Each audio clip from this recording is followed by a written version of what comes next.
Hey everybody, Fifth Horseman here, playing our Kerbal Space Program, and we are continuing our quest for snacks. I'm going to dump the monoprop out of here, and we'll leave the... Let's leave, like, a snack. I guess 2.58 snacks in here. And we'll leave everything else. The Blade of Shielding, we probably don't need that much, to be honest. How does it affect our Delta V, though? 4,000... Yeah, we'll leave the Blade of Shielding on just in case. Okay, I asked on the forums, on my YouTube thing, and Paustron replied saying that one of the more important things with rockets is that the first button here, static, this yellow line, when you click sweep AOA, this yellow line needs to be below 0 for every situation that you expect the rocket to be in. And this is basically every situation being angle of attack from your prograde to the way your ship is facing. What this is telling me is I can basically get up to maybe 11 degrees, but I'm going to try to keep it under 10 degrees off of prograde. And then ideally that means that the rocket will be stable. This is basically the same rocket I flew last time though, so I have a feeling we'll be fine. You'll notice that it's got this on it. I'm actually going to put it on its own stage. This is merely to get this contract for the landed on Kerbin. Jeb's going to be at the pilot seat again. You know what? Jeb's not going to be at the pilot seat. Let's close far. I don't know if Bob's done anything yet, but he's about to. Let's go ahead and launch this guy. So the first thing we're going to do is test this thing. And destroy it. Now, it costs $600. And we got $126 for completing it, meaning we lost out on that deal. But what are you going to do? We've also... we apparently never cleared these from last time we were playing. Okay. Let's go ahead and get this up. We are going to crank up the volume here, turn on the computer, and in 3, 2, 1, launch. Now, it's important to note our goals here. Our goal is, first of all, to test this liquid fuel engine in the situation that we failed to test it in before, and that is flying at Kerbin at 2,300 meters at 400 to 800, between 23 and 27. So once we get up to that point, then I'm going to, ideally, using this fuel booster here. Oh, you know what? I didn't need to bring up this solid fuel booster. I'm stupid. Okay, no big deal. It's just a little bit of wasted stuff. I should have paid more attention to what I was doing with this rocket. I thought this was actually used as part of the thrust mechanism. Oh well, this goes along with the mistakes I made in teamwork. I don't know if I'm going to be putting this one up first or the teamwork one up first, but I had a terrible time in my teamwork series, and it seems to be stretching out into this series. Okay, we are officially going 400 meters per second. When we get up to 800, if we're not at 20 yet, I am going to cut the gas. But I want to kind of just burn straight up. And I want my apoapsis to get to 56 as well, but I shouldn't have any trouble with that, because we should have plenty of fuel for that. We're almost at 600. We're getting close to 23.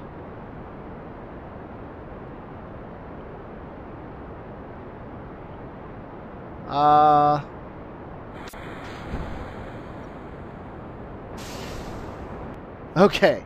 Now the only thing left is the radial mount parachute, and yes, 53. And I think we're going to reach space here too. We're just going to launch this thing up, get it up over 80. I don't know where that other thing went, but yeah, and you notice the nav HUD has a reverse thing now, which I think is really cool. I can't wait to dock or to rendezvous with another ship with that. But yeah, we're cruising up through the atmosphere here. No sense waiting. We're gonna get these contracts, so we're escaping the atmosphere. We're not orbiting Kerbin today. Or well, not today. Actually, it probably will be today, because I have a feeling our next flight is going to be orbiting Kerbin. There we go. The only thing left to do now, we have reached space.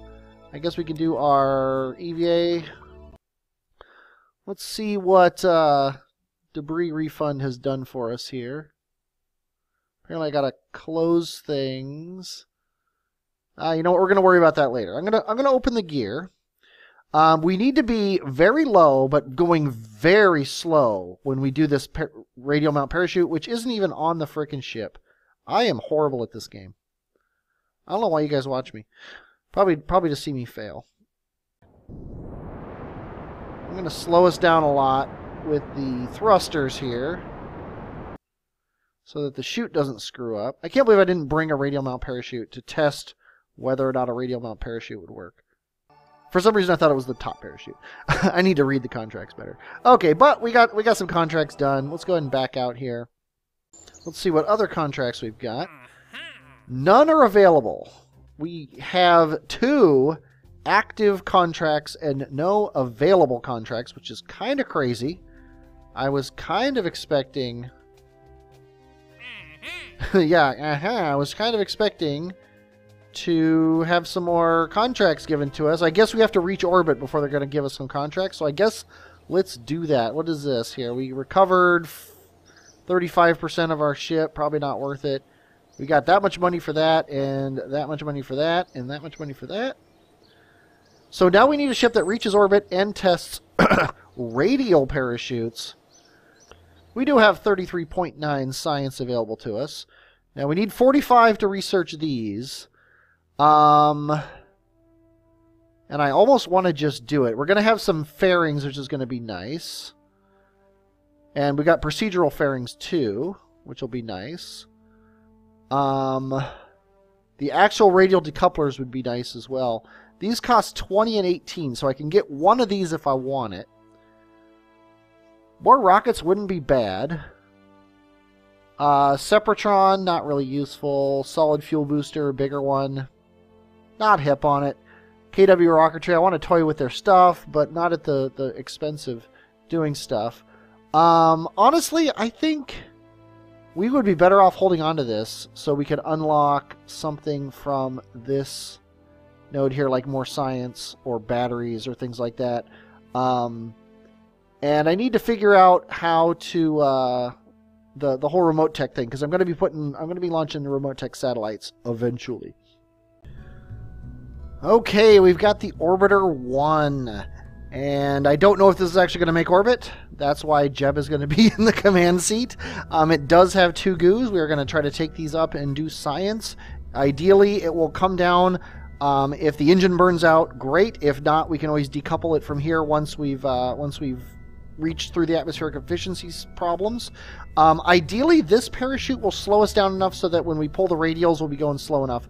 Probably not, but you never know. But that's the goal. We'll see what happens. We could also, if this engine survives, we could use it to slow us down to hopefully get those radials to work as well. So this is probably overkill, but I'm going to keep it anyway, just because I like extra parachutes, to be honest. Okay, and it's only got 37, 39 meters per second. I hear rumors that it only takes 36 to get to orbit, or 33 or something like that. So ideally this will be enough to get to orbit. If not, hey, we'll have a nice suborbital flight. So, okay, we've turned on the computer. We have cranked up the volume, even though it's going to be a while before we do this. We are not going to do a mystery goo from here, because these are saved for space. So in 3, 2, 1, launch! And we want to probably start our gravity turn fairly quickly.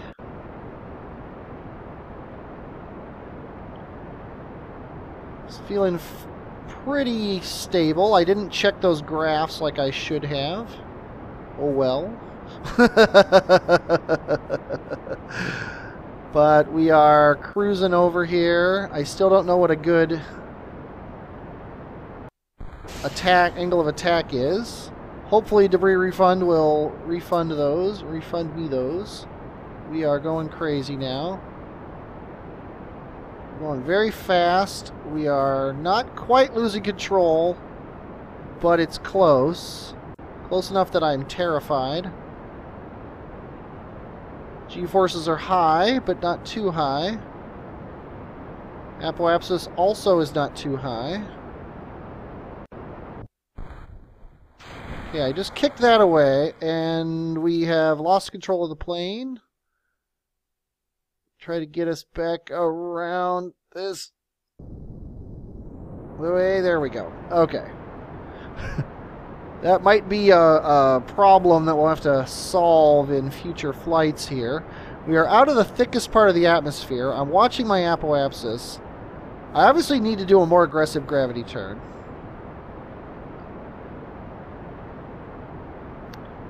But so far, so good, I'm going to say. I'm just going to plop it right at the eastbound here. Eastbound and down. And we're going to burn until our apoapsis is above 70. I'm using the nav HUD here so I can more easily see my prograde and stuff right on the horizon. Make sure I'm burning right at the horizon. It's looking really good, though. It looks like we are going to make orbit, which is awesome. And there we go, 71. That should be perfectly fine by me. We should do a mystery goo here in Kerbin's upper atmosphere. Let's go ahead and keep that data. I do have the ability to transmit data, and I will use that ability if I must. But we are past our apoapsis? No, we're a couple minutes from our apoapsis, so let's go ahead and crank up time here, get ourselves actually to apoapsis. Let's check out what these mailboxes here say. Debris was landed safely. We got 85% and 88%. I still don't know if that's worth the cost of the parachutes, but I'm just going to say, sure it is. And we are cruising ourselves up. Bob was the first Kerbal to ever reach space, but he actually broke mission protocol to do that. Because Jeb was supposed to be the first guy to do that. But Jeb is going to be the first one to orbit. There you go. We have reached orbit. Jeb is the first Kerbal to ever orbit Kerbin, and we got 59 grand for that, which is awesome. Hopefully that will open up new contract opportunities. Challenge opportunities, as I like to call them. The sun is just set at Kerbal Space Center, but we're coming in for our slowdown burn here. I'm actually gonna go a little bit past the maneuver node, because Kerbin has rotated a bit since I did this. We're just going to aim ourselves retrograde. We're going to burn down so our periapsis is right around 20-ish. 18's probably fine. Probably.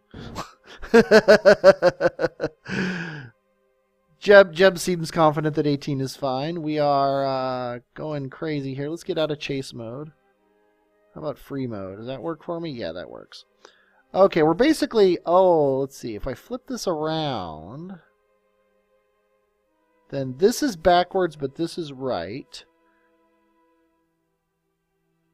Huh. If I flip this around... Whoops. I'm learning how to use this HUD thing. It's just... I think I just need to learn to treat it as mirror mode.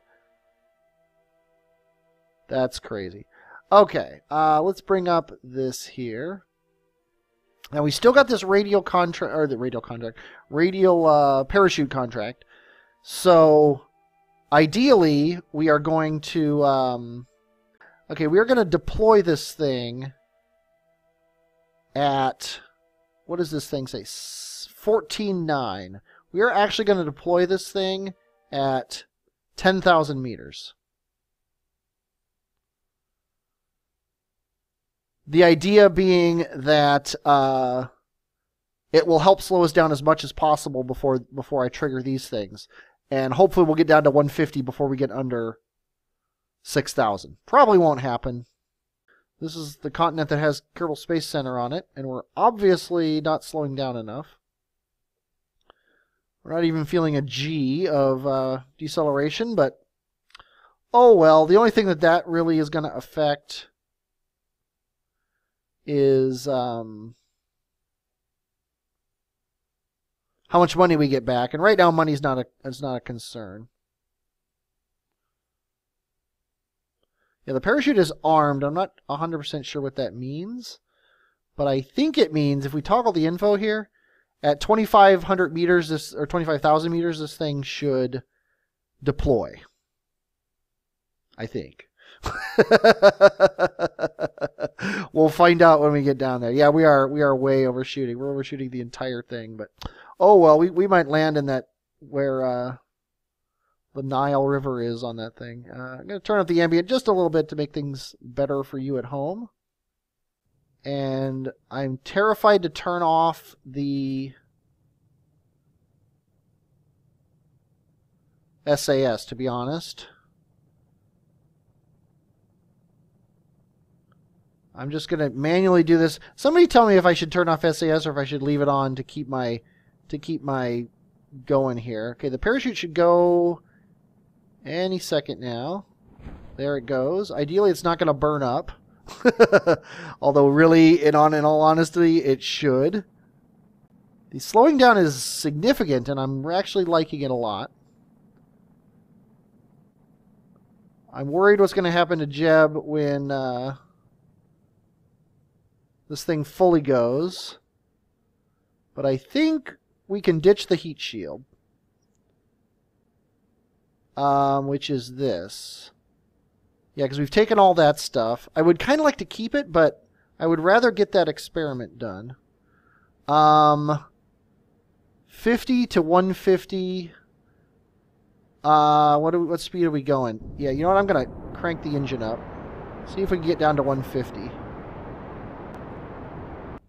Okay, and... Oh, I lost again, but I haven't hit him yet. Come on, slow me down. I'm actually going too slow now. I'm going 18 meters per second. I'm never going to go up again. Oh, well, we just lost it.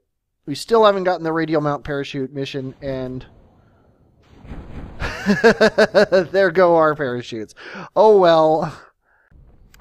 And I cut that middle chute just to make it go faster, because I was getting bored. And I was a little concerned that it would cause some problems, but it hasn't.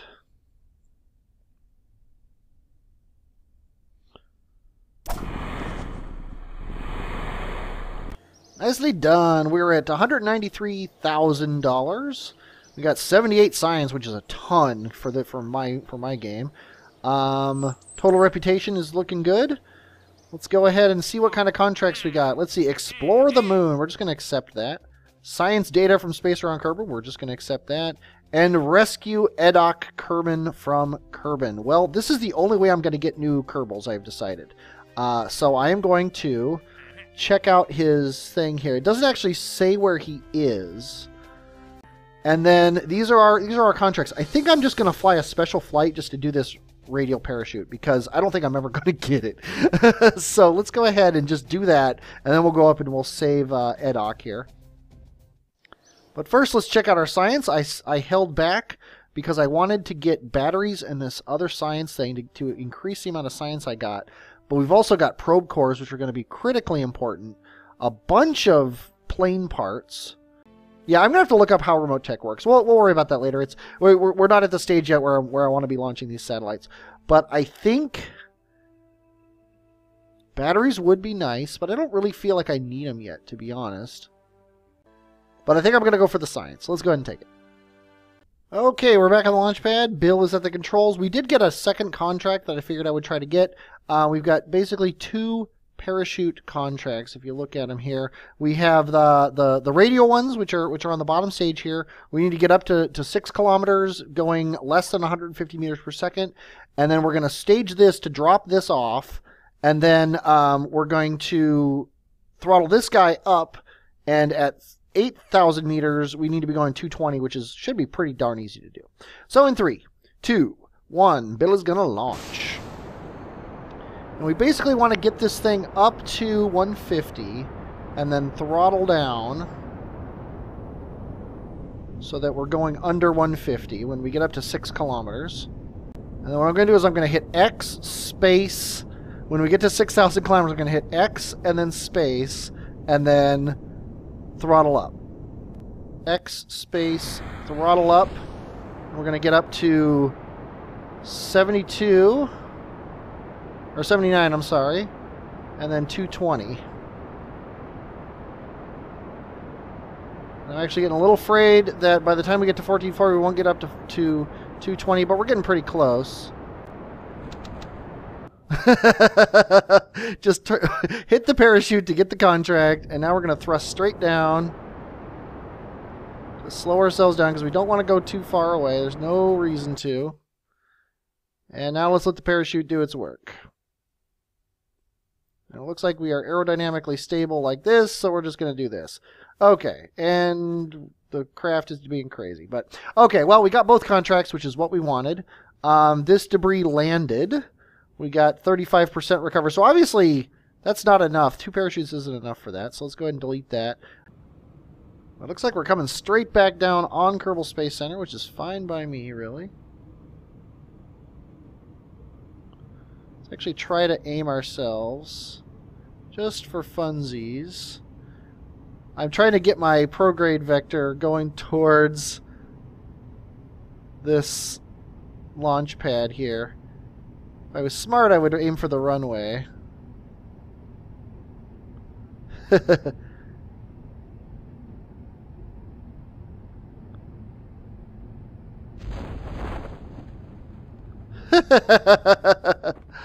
And, oh, that's really close. We might actually land on the launch pad. If I...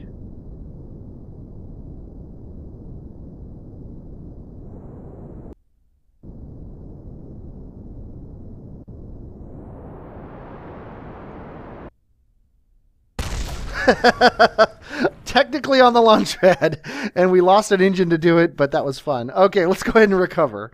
And we got no science, as we expected. We did get 100% of our parts, but we lost our engine, so it's probably a net loss. And Bill survived, as always. Okay, now we can do our rescue mission. Let me check the time on our recording here and see if I want to do this episode or move on to the next episode. Okay, it looks like it's gonna be next episode. We're gonna rescue whoever. Edok Kerbin. It will be rescued from around Kerbin, and we're gonna get some science. And then after that, I think we're gonna start thinking about exploring the moon, which will be pretty exciting. So I hope you enjoyed watching me do more in slightly harder mode than normal. I definitely enjoyed doing things in slightly harder mode than normal. I am 5th Horseman, and I will, as always, talk at you later.